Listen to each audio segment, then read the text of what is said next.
Hello students, आज हम लोग भी YouTube पर कुछ वीडियो बनाते हैं।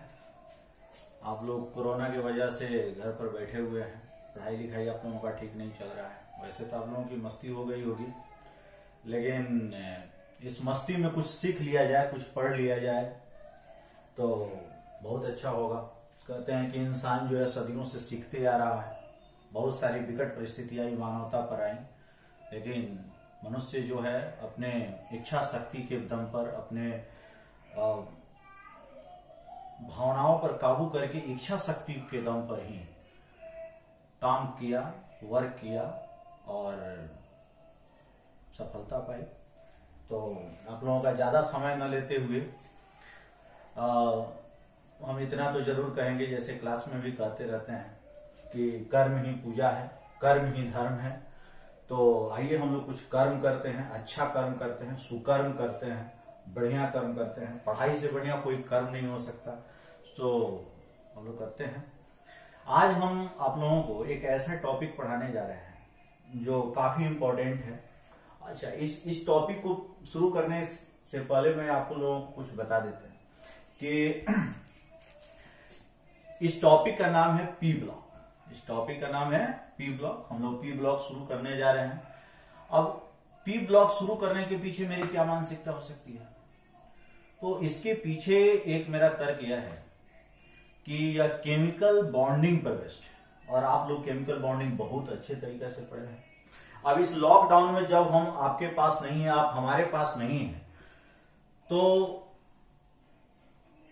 हमने सोचा है कि एक ऐसा टॉपिक शुरू किया जाए जो अगर आप लोग केमिकल बॉन्डिंग रिवाइज कर लें तो उसके आधार पर आप लोग बहुत अच्छा तरीका समझ सकते हैं। हम पूरा प्रयास करेंगे कि जहां पर जरूरत है पीछे वाले चीजों की, उसको हम देंगे। पीछे बैकअप आप लोगों को मिलता रहेगा, वहां पर हम आपको बता देंगे। एक बात और करेंगे हम कि इसको आप लोग जैसे वीडियो आप लोग देखते हैं, किसी यूट्यूब पर देख रहे हैं या कहीं से भी टिकटॉक पर देख रहे हैं, फेसबुक पर देख रहे हैं, उसमें आप लोग सीरियस नहीं, इंटरटेनमेंट के पॉइंट ऑफ व्यू से देखते हैं। अभी जो वीडियो हम डाल रहे हैं इसको आप लोग पढ़ाई के व्यू से देखिएगा, ठीक है? क्योंकि ये काफी सीरियस वर्क है और इसको आप करिए। और आप लोग केमिस्ट्री सीखिए और हम वीडियो बनाना सीख रहे हैं। देखते हैं कैसा काम हो पाता है। मेरा पूरा प्रयास है कि आप लोगों को बेहतरीन शिक्षा दूं और बहुत बढ़िया से बताऊं। और IIT JEE के लिए भी यह टॉपिक काफी बेहतर है, और नीट के लिए भी बेहतर है, +2 के लिए भी बेहतर है। तो बहुत ही अच्छा टॉपिक है। इस टॉपिक को हम लोग शुरू करते हैं। अच्छा, इस टॉपिक में हम जैसे आप लोग जानते हैं कि पी ब्लॉक में कितने ग्रुप है? पी ब्लॉक पीरियोडिक टेबल के एकदम एक्सट्रीम राइट में बैठा हुआ है, ठीक है? और इस एक्सट्रीम में पी ब्लॉक आप देखते हैं कि इसमें कितने ग्रुप्स हैं? 6 ग्रुप्स हैं। कितने ग्रुप्स हैं जी? 6 ग्रुप्स है। पीरियोडिक टेबल में आप लोगों को बता दिया गया है यह ग्रुप्स कहां से कहां तक हैं, बोलिए। तो ये 13th ग्रुप से लेकर के 18th group, 13th group to 18th group है ना। 13th से लेकर के 18th ग्रुप तक किसमें आता है? P block. अच्छा, इसमें जो ग्रुप है 18th ग्रुप, इसी को आज हम लोग पढ़ने जा रहे हैं। लास्ट में आप लास्ट में यह मेरा पहला वीडियो है, पहला लेक्चर है। इस वजह से हम सोच रहे हैं कि एक छोटा सा टॉपिक है और बेहतरीन टॉपिक है, एग्जामिनेशन पॉइंट ऑफ व्यू से भी बहुत बढ़िया है। तो इससे शुरुआत करते हैं। सारे टॉपिक, सारे ग्रुप्स को हम लोग अलग अलग पढ़ेंगे। एक ग्रुप सभी एक दूसरे से अलग अलग हैं। इसको पढ़ने का कई सारा तरीका हो सकता है, लेकिन हमने अभी शुरुआत कर रहे हैं। आप लोग क्लास में पढ़ाते तो दूसरा तरीका होता है। यहाँ पर 18th ग्रुप को हम शुरू करने जा रहे हैं। तो आप बताइए कि 18th ग्रुप को हम लोग क्या कहते हैं? तो इसका नाम है नोबल गैस एलिमेंट्स। क्या नाम है? नोबल गैस एलिमेंट्स, या इसको हम लोग इनर्ट गैस एलिमेंट्स भी बोलते हैं। क्या बोलते हैं? नोबल गैस एलिमेंट्स और इनर्ट गैस। अच्छा, आप लोगों को याद है इसमें कौन कौन से एलिमेंट आते हैं? जैसे इसमें आएगा हीलियम, इसमें आएगा नियन, इसमें आएगा आर्गन, इसमें आ जाएगा क्रिप्टन, इसमें आ जाएगा जेनन और इसमें आएगा रेडन। ठीक है, अब इसका एटॉमिक नंबर कितना है 2, इसका कितना है 10, इसका 18, इसका 36, इसका 54 और इसका 86। ठीक है, अब इसके बारे में कुछ बेसिक बातें हम लोगों को जानना है कि ये जो 6 एलिमेंट्स आपको दिखाई दे रहे हैं इसके बाद भी आएगा ऑर्गेनिस है। ठीक है, लेकिन 118 नंबर का एलिमेंट होगा वो। ये हीलियम के बारे में जानते हैं। देखिए हीलियम को इसका जो स्थान है यह कंट्रोवर्शियल है। ये कैसा है? कंट्रोवर्शियल है क्योंकि हम लोग पढ़ रहे हैं पी ब्लॉक और यह है क्या एस ब्लॉक, जबकि यहां से लेकर ये सारे एलिमेंट्स जो आप देख रहे हैं ये सभी इसमें पाए जाएंगे। बोलिए, ये सभी के सभी पी ब्लॉक एलिमेंट्स है। तो पहले भी हम लोग पढ़ चुके हैं कि ब्लॉक कैसे डिटरमाइन किया जाता है। ब्लॉक डिटर्मिनेशन के लिए हम लोगों ने पढ़ा था कि डिफरेंशिएटिंग इलेक्ट्रॉन। डिफरेंशिएटिंग इलेक्ट्रॉन का मतलब क्या है? Last electron. लास्ट इलेक्ट्रॉन जिस सबसेल में या जिस ऑर्बिटल में को ऑक्युपाई करेगा जाएगा उसमें, तो वही उसका ग्रुप क्या कहते हैं ब्लॉक डिटरमाइन करता है। जैसे हम लोग अगर हीलियम का इलेक्ट्रॉनिक कॉन्फ़िगरेशन लिखेंगे 1s2, देखिए ब्लॉक जानने के लिए आपको क्या करना होगा? इलेक्ट्रॉनिक कॉन्फ़िगरेशन लिखना होगा और देखना होगा कि लास्ट इलेक्ट्रॉन कहां जा रहा है। तो हीलियम का एटॉमिक नंबर 2 है और इसका इलेक्ट्रॉनिक कॉन्फ़िगरेशन जो है वो क्या है? 1s2। तो आप बताइए कि लास्ट इलेक्ट्रॉन कहां पर गया? बोलिए, लास्ट को ही हम लोग क्या कहते हैं? Differentiating electron. सिंस आगे सिंस लगा दो, है ना? सिंस लास्ट और डिफरेंशिएटिंग इलेक्ट्रॉन गोज टू कहां पर? बोलिए, S orbital, S orbital. Therefore helium is S block element, S block element. But इसको हम लोग पढ़ कहां पर रहे हैं? P block. कहां पर पढ़ रहे हैं? पी ब्लॉक में। तो इसका स्थान कंट्रोवर्शियल है, ये एक अलग टॉपिक है, इसको हम लोग आगे देखेंगे क्योंकि ये अभी इनर्ट होता है इसलिए इसके साथ हम लोग पढ़ते हैं। बाकी सबका जो इलेक्ट्रॉनिक कॉन्फ़िगरेशन, अच्छा इसको हम लोग क्या कहते हैं कि कंप्लीट डुप्लेट या डुएट। कंप्लीट डुप्लेट, डुप्लेट या डुएट। ठीक है, जबकि इसका क्या होगा? तो इसका ऑक्टेट कंप्लीट होगा, वैलेंस शेल का ऑक्टेट कंप्लीट होगा और इसका जो जनरल इलेक्ट्रॉनिक कॉन्फ़िगरेशन है वह NS2NP6, NS2NP6। यह वैलेंस शेल इलेक्ट्रॉनिक कॉन्फ़िगरेशन है। इसी को हम आउटर मोस्ट इलेक्ट्रॉनिक कॉन्फ़िगरेशन भी बोलेंगे। क्या बोलेंगे? Outer most electronic configuration, outer most electronic configuration. तो एक क्या है, कैसा आउटर मोस्ट इलेक्ट्रॉनिक कॉन्फ़िगरेशन बताइए? तो इसका S भी कंप्लीटली फील्ड है, P भी कंप्लीटली फील्ड है। इस वजह से यह क्या होगा? यह कंप्लीटली फील्ड होगा। यह कैसा होगा जी? बोलिए, कंप्लीटली फील्ड। और जब यह कंप्लीटली फील्ड होगा इसका मतलब है कि हाईली स्टेबल होगा। ये क्या होगा? Highly stable. कैसा होगा? Highly stable. और जब यह हाईली स्टेबल होगा तो इसका आयोनाइजेशन इंथैल्पी डेल HI जो होगा, इसको हम लोग क्या बोलते हैं? Ionization enthalpy.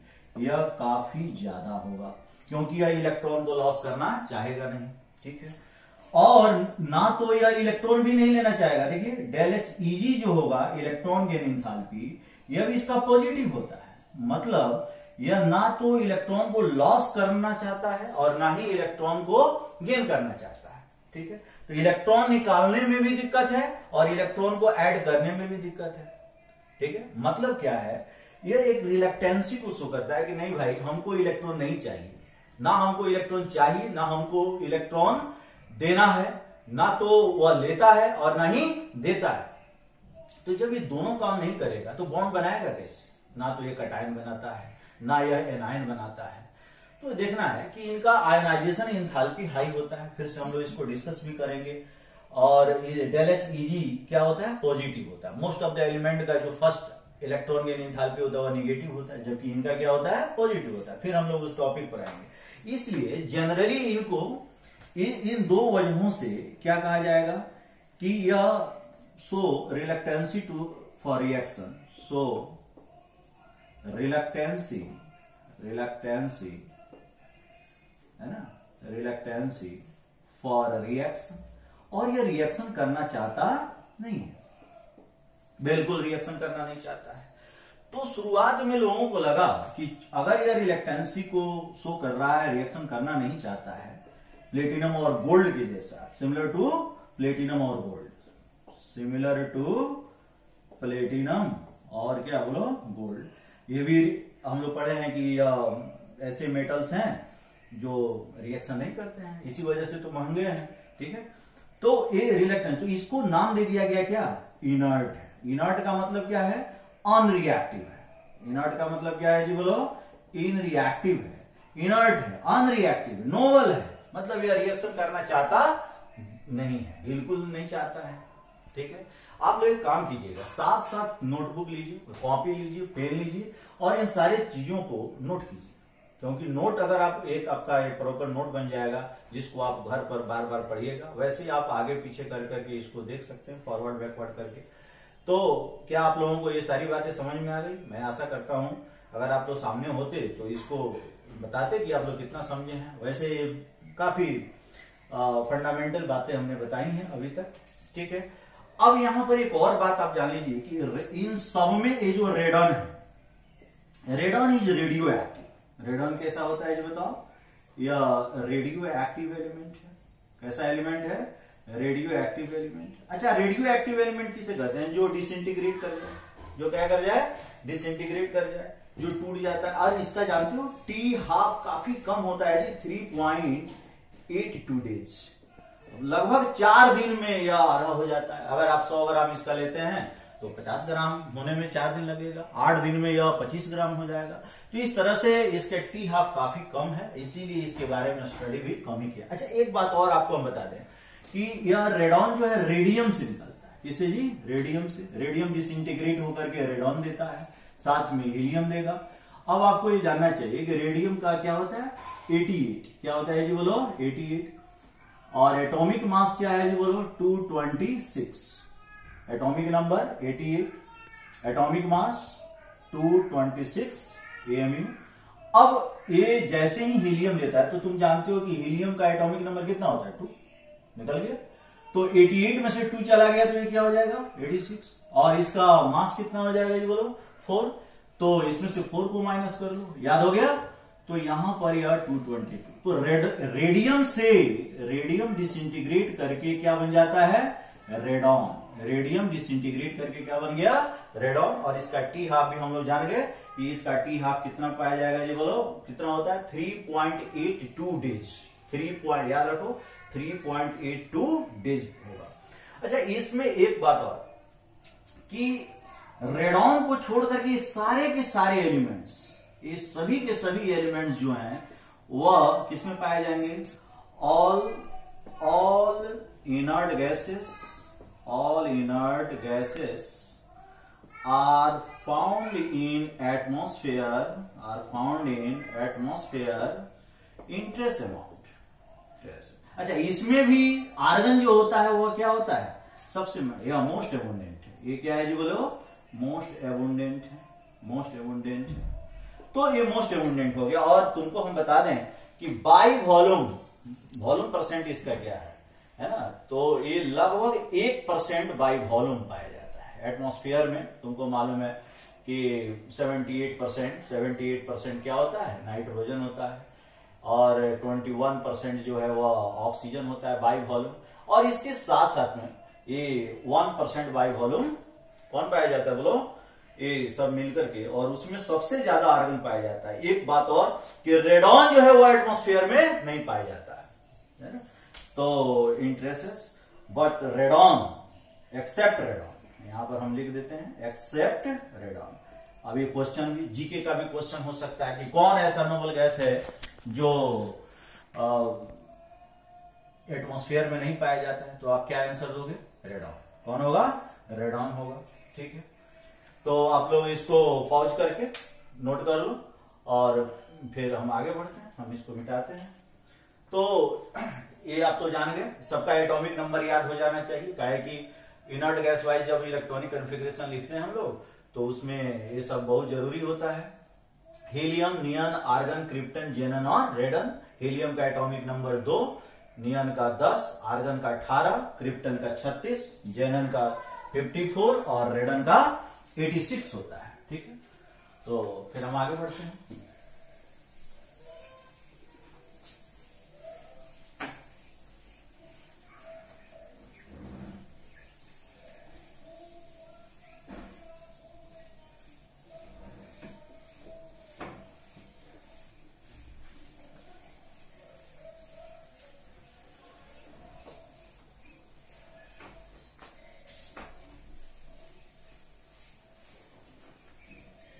चलिए अब देखते हैं, अगर आपसे कोई पूछे कि बताओ 18th ग्रुप का, या कौन सा ग्रुप पढ़ रहे हैं हम लोग, 18th ग्रुप। अब 18th ग्रुप में कोई पूछे कि जनरल इलेक्ट्रॉनिक कॉन्फ़िगरेशन क्या होता है, जनरल इलेक्ट्रॉनिक कॉन्फ़िगरेशन क्या बताओगे, NS2 NP6। ठीक है जी, तो पहला पॉइंट यह हो गया। कोई पूछ दिया कि बताओ भाई वैलेंस इलेक्ट्रॉन कितना होता है जी, क्या बताओगे, 2 और 6 8, S में 2 इलेक्ट्रॉन और इसमें 2 + 6, ऐसे लिख सकते हो, 2 + 6 मतलब 8 इलेक्ट्रॉन, 8 इलेक्ट्रॉन्स पाए जाते हैं। ठीक है, कंप्लीट ऑक्टेट होता है। अब इसके अलावा बहुत सारा फिजिकल प्रॉपर्टीज है। ठीक है, अब तुम देखो ये जो हीलियम है, नियन, अब हीलियम है, नियन है, आर्गन है, क्रिप्टन है, ये सब मोनो एटॉमिक गैसेस है। ये सभी के सभी क्या है बताओ, मोनो एटॉमिक गैसेस। अच्छा, मोनो एटॉमिक गैसेस का मतलब क्या होगा कि एक एटम यहां है, दूसरा एटम यहां, तीसरा एटम यहां। डाई एटॉमिक गैसेस का मतलब क्या हुआ, अब देखो ऑक्सीजन रहता है तो ऑक्सीजन, अब हीलियम और हीलियम, जैसे हम लोग मान लो कि हीलियम लिखते हैं हीलियम, तो इसके हीलियम और हीलियम के बीच में बॉन्ड नहीं होता है कोई केमिकल, सिंगल बॉन्ड या डबल बॉन्ड नहीं होता है। यह हीलियम अलग होता है और ये दूसरा बगल वाला हीलियम अलग होता है, इनके बीच में कोई बॉन्डिंग नहीं होती है। लेकिन अगर वही बात हम लोग ऑक्सीजन की करें तो O के रूप में नहीं पाया जाता, O2 के रूप में पाया जाता है। मतलब ऑक्सीजन और ऑक्सीजन के बीच में डबल बॉन्ड होता है। नाइट्रोजन कैसा होता है जी, इसमें भी नाइट्रोजन और नाइट्रोजन के बीच में ट्रिपल बॉन्ड है। तो ये डाई एटॉमिक गैसेस है, जबकि ये क्या है जी बताओ, बोलो, यह मोनो एटॉमिक गैसेस है। मोनो एटॉमिक गैस का मतलब इसमें इसके मॉलिक्यूल में एटम का संख्या कितना होगा, 1 होगा। मतलब एटॉमिसिटी, मोनो एटॉमिक गैस का मतलब इसका एटॉमिसिटी जो होगा वह कितने के बराबर होगा, 1 के बराबर होगा। एटॉमिसिटी कितना होगा, 1 के बराबर। अब अगर कोई तुमसे पूछ दे कि बताओ भाई इसमें गामा का वैल्यू क्या होगा, तुम लोग पढ़े हो CP/CV को हम लोग क्या बोलते हैं, गामा। ये कितना हो जाएगा 1.67, हम लोग थर्मोडायनेमिक्स में इस चीज को पढ़े हुए हैं। गामा का वैल्यू कितना हो जाएगा 1.67। ओके, मोनो एटॉमिक गैस का जो होता है इसका भी होगा। ठीक है, और इसका डिग्री ऑफ फ्रीडम ऑलवेज 3 होगा।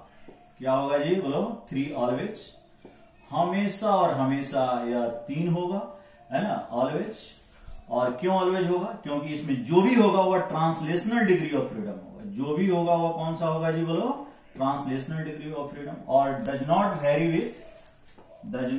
वेरी विथ टेम्परेचर, और यह टेम्परेचर के साथ वेरी नहीं करेगा। तो एक चीज हम लोगों ने यहां देखा कि यह मोनो, जितने भी इसमें और रख सकते हो, हीलियम, नियन, आर्गन, क्रिप्टन, जेनन, रेडन, ये सभी के सभी क्या है, मोनो एटॉमिक गैसेस है। मोनो एटॉमिक गैसेस का मतलब यह हो गया कि इनकी एटॉमिसिटी 1 है। एटॉमिसिटी 1 है तो गामा का वैल्यू 1.67 हो जाएगा और डिग्री ऑफ फ्रीडम हमेशा क्या होगा, 3 होगा। और वह टेम्परेचर इंडिपेंडेंट होगा, टेम्परेचर पर डिपेंड नहीं करेगा।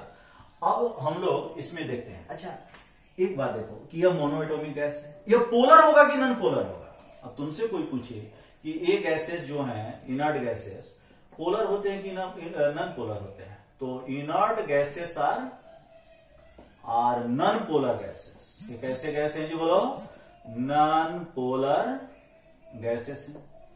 क्यों, इसमें कोई पोलराइजेशन नहीं है। ठीक है, अच्छा एक बात और देखो, हीलियम, नियन, आर्गन, क्रिप्टन, जेनन और रेडन, इस तरह से तुम जाओगे तो इसमें जो van der Waals force of attraction होता है वो बढ़ते जाता है। क्यों बढ़ते जाता है, एक तो इसका एटॉमिक नंबर बढ़ेगा, एटॉमिक मास बढ़ रहा है, एटॉमिक मास बढ़ रहा है। अच्छा, डेंसिटी भी बढ़ रहा है, डेंसिटी भी बढ़ता है। इसके अलावा और बहुत सारा चीज, जैसे polarization, extent of polarization, extent of polarization भी क्या होगा जी बोलो, बढ़ जाएगा। एक्सटेंट ऑफ पोलराइजेशन इस सब का सब क्या हो रहा है, इंक्रीज कर रहा है। अब ये इंक्रीज अगर हीलियम से रेडन की तरफ जा रहे हैं तो ये सब चीज बढ़ रहा है, बढ़ेगा तो इसका मतलब क्या होगा कि इसमें इंटरमॉलिक्यूलर फोर्स ऑफ अट्रैक्शन जो है उसका वैल्यू बढ़ जाएगा। इंटरमॉलिक्यूलर फोर्स ऑफ अट्रैक्शन का वैल्यू क्या होगा, बढ़ेगा। क्यों? क्योंकि एटॉमिक मास ज्यादा होगा, साइज बड़ा होगा, तो इसका इलेक्ट्रॉन, अब देखिए इस बात को ऐसे समझिए कि हीलियम का इलेक्ट्रॉन क्लाउड काफी छोटा है। इसमें अगर आप क्रिप्टन या जेनन का ले रहे हैं तो इसका इलेक्ट्रॉन क्लाउड काफी बड़ा है। और आप ये भी देख रहे हैं कि इसका इलेक्ट्रॉन क्लाउड न्यूक्लियस से क्या होगा जी बोलो, काफी दूर होगा। तो यह लूज इलेक्ट्रॉन क्लाउड है। कैसा इलेक्ट्रॉन क्लाउड है, लूज इलेक्ट्रॉन क्लाउड है। जबकि इसका इलेक्ट्रॉन क्लाउड एकदम टाइट होगा, टाइट इलेक्ट्रॉन क्लाउड होगा। और जब टाइट इलेक्ट्रॉन क्लाउड होगा तो इसमें पोलराइजेशन का एक्सटेंट काफी कम होगा, जबकि इसमें पोलराइजेशन बड़ा ही आसानी से हो सकता है। समझ में आ रहा है? तो पोलराइजेशन बढ़ेगा, पोलराइजेशन बढ़ने की वजह से मेल्टिंग पॉइंट, बॉइलिंग पॉइंट, इसमें सिर्फ डेंसिटी नहीं, मेल्टिंग पॉइंट भी बढ़ जाएगा, बॉइलिंग पॉइंट भी बढ़ जाएगा। Enthalpy of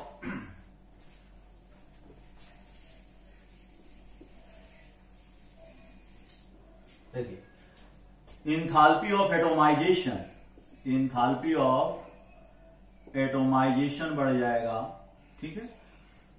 enthalpy of fusion बढ़ जाएगा, इंथैल्पी ऑफ फ्यूजन बढ़ जाएगा, ठीक है। इसके अलावा और इंथैल्पी ऑफ वेपोराइजेशन बढ़ जाएगा, इंथैल्पी ऑफ वेपोराइजेशन बढ़ जाएगा। इंथैल्पी ऑफ एटोमाइजेशन, ध्यान से सुनिए, इंथैल्पी ऑफ एटोमाइजेशन मतलब कोई एलिमेंट है और उसको एक दूसरे से अलग करने में बहुत कम एनर्जी लगेगा, इंथैल्पी ऑफ एटोमाइजेशन। फ्यूजन का मतलब अगर इसको सॉलिड स्टेट में कर दिया जाए तो लिक्विड स्टेट में जाने के लिए कितना हीट देना पड़ेगा। और इंथैल्पी ऑफ वेपोराइजेशन की बात करें तो लिक्विड से गैस बनने में कितना लगेगा। अब इसी में आपको ये मालूम चल गया कि ये सारा चीज, atomic number, atomic mass, enthalpy of atomization, enthalpy of fusion, enthalpy of vaporization, density, melting point, boiling point, extent of polarization, ये सारा का सारा चीज हीलियम का क्या होगा, लिस्ट होगा, सबसे कम होगा। क्या होगा, सबसे कम होगा, ठीक है। तो जब सबसे कम होगा, इसीलिए 4.2 केल्विन इसका क्या है,